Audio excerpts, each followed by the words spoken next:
All right, Nathan and Rex have a thing they wanted to show us, which is exciting. And this does relate to technology because we sort of found out about this through an email from Rich Neiman, who I'm sure most of you know. This is what happens when you retire, I think. You sit around and surf the net and find cool stuff and send it to your friends. Surf YouTube. Yes, and and Rex and I both happened to be doing some things with pressure at the time, so we just looked at the pictures on the internet, and which is, I guess, somebody, a professor from BYU and another from Purdue, those two guys. The video that both of us saw were from a professor at BYU who did this with his classes, but then there's some stuff at BYU where they really go into a pretty detailed analysis of the device and how it works. I'm going to talk over this. Okay? Okay, so just briefly, in terms of the construction, it's just real cheap. It's 1.5 inch PVC pipe with 2 connectors at either end, and then taking a little piece of... Stop for just a second. At any time, this thing could blow. Yeah, don't stand down there anymore. And it's going to be really loud when it goes, so just don't, there won't be any shots fired, but... Good call. Yeah, I actually did have one go off prematurely once in class, but everybody was, you know, there's some fault with the Mylar. But you take a little balloon Mylar, just real thin stuff, and then you take your connectors, put it over the end, make a snug seal on either side. The Mylar's strong enough so when the tube is evacuated, it doesn't burst, although if you do poke a hole in it, then it just immediately shreds and lets the air in. So we put a ping pong ball down at this end, and so when the air rushes in, basically just shoves the ping pong ball down to the other end. And Rex and I played with this with some students after school today. And did you want to show your video? Why don't we shoot it? Shoot it once and then show. Okay.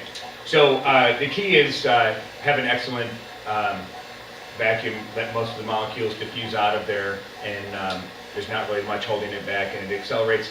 What much did you do with your kids?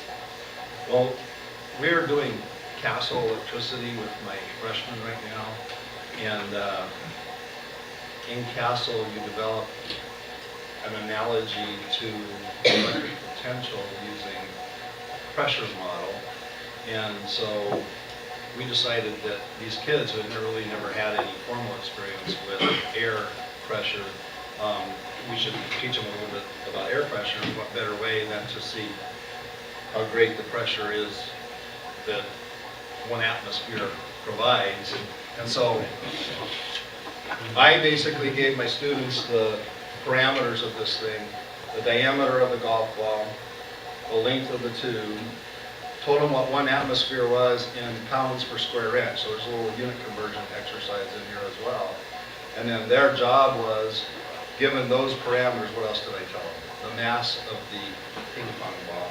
They had to calculate the theoretical muzzle velocity of this thing, with the assumption that the ping pong ball was flat, and that the pressure in here was in fact 0, and the pressure over there was 14.7 pounds per square inch. But pretty close to no air resistance, which is what you make the assumption all the time, but hey, actually, probably pretty close.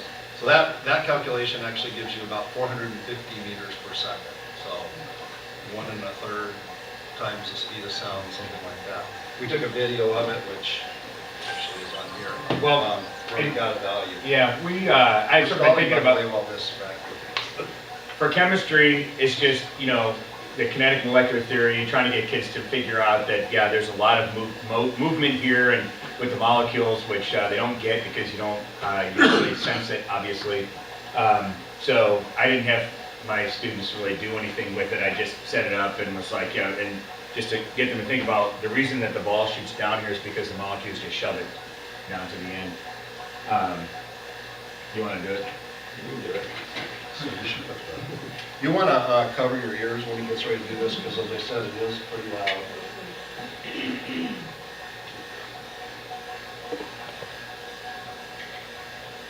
Okay, 3, 2, 1.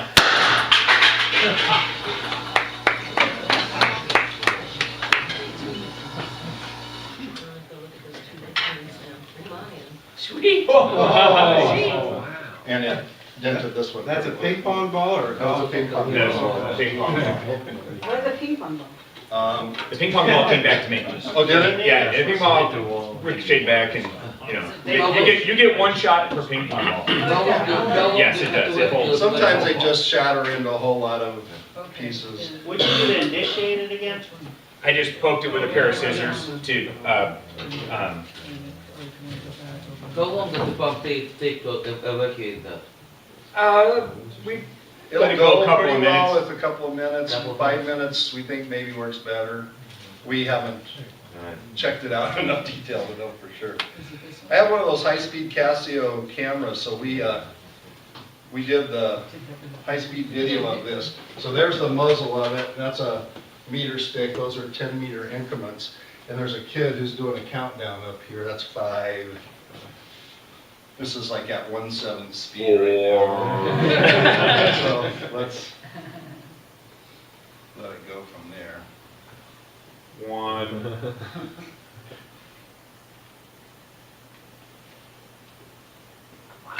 Okay, so if we go back a few frames. Rex, do you have any special lights on that? No, it's just the room lights. Fluorescent? You see flickering? Pieces of mylar flying Yeah, out just there. a normal. So there's, actually the way this works is the shutter's open the whole time. So that, the length of that streak you see is how far the ball went in one frame. So one frame is a 210th of a second. So you can see that it just, and that turns out to be about 110 meters per second, about a third of the speed of sound is what we're actually getting as opposed to 1 1/3 times the speed of sound. But it's pretty impressive, a lot of fun.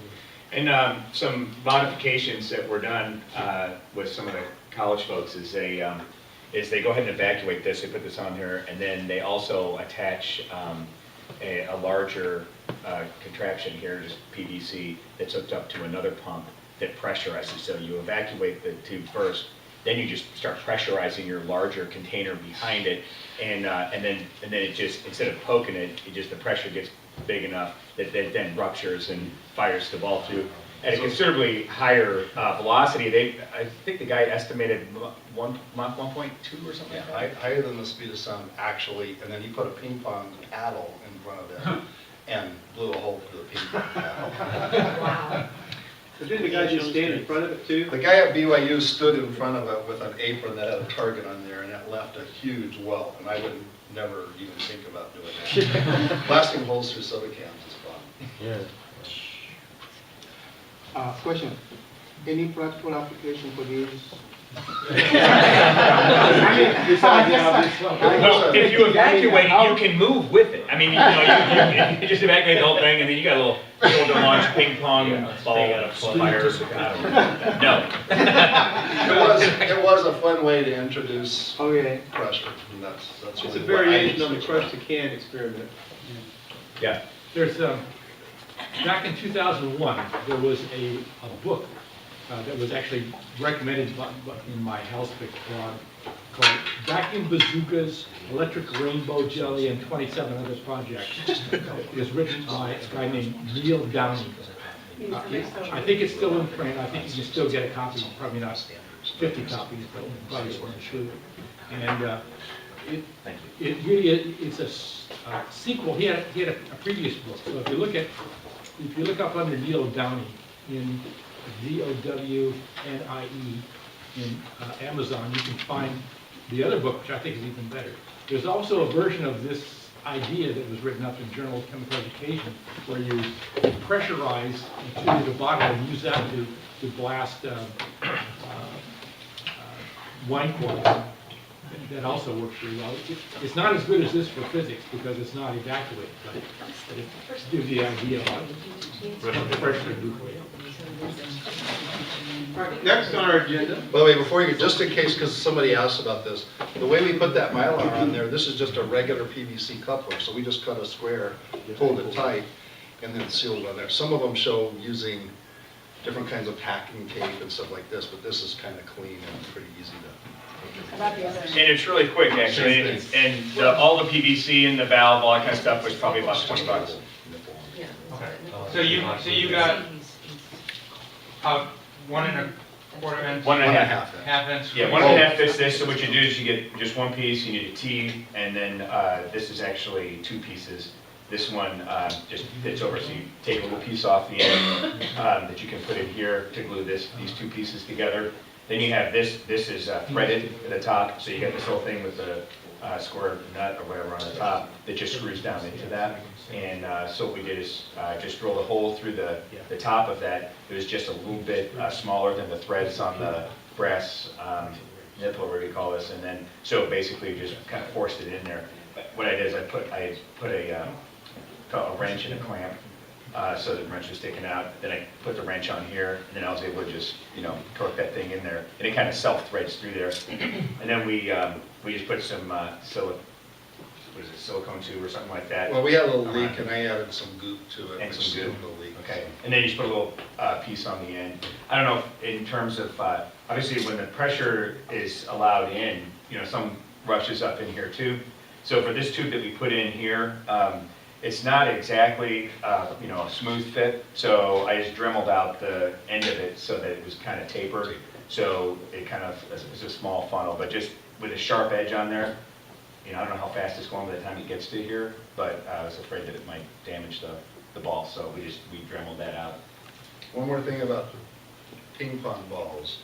In 2000, for the Olympics, they changed the size of ping pong balls from what had always been 38 millimeter diameter to 40 millimeter diameter for regulation ping pong balls. And so if you get a 3-star competition grade ping pong ball, that actually fits closer to the inside diameter of the 1.5 inch PVC than the 30. We shot some 38 millimeter ones and did fine, but the guy on the internet recommends the 40. And it's easier to calculate. It is, nice number. Just a 10-foot piece of pipe. Yeah, And then we cut off, we ended Cut up off with about a little bit. Yeah, we ended up with probably a meter that we just. The guy that we at had Purdue done. says that he's got a clear one, and he's done some really heavy-duty analysis of this. And he says the point of diminishing returns is about 2 meters. So we decided for storage reasons to just chop it off at 2 meters. That stuff's really cheap too. Yeah, I mean, probably the brass plate costs as much as Of the device and how it works. I'm gonna talk over this. Okay? Okay, so just briefly, in terms of the construction, this is real cheap. It's 1.5 inch PVC pipe with 2 connectors at either end, and then taking a little piece of, Stop for just a second. At any time, this thing could blow. yeah, don't stand down there anymore. And it's gonna be really loud when it goes, so just don't, there won't be any shots fired, but And and Rex and I both happen to be doing some things with pressure at the time, so we just looked at the pictures on the internet, and which is, I guess, somebody, a professor from BYU and another from Purdue, those two guys. The video that both of us saw were from a professor at BYU who did this with his classes, but then there's some stuff at BYU where they really go into a pretty detailed analysis. Good call. Yeah, I actually did have one go off prematurely once in class, but everybody was, there was some fault with the mylar. But you take a little balloon mylar, just real thin stuff, and then you take your connectors, put it over the end, make a snug seal on either side.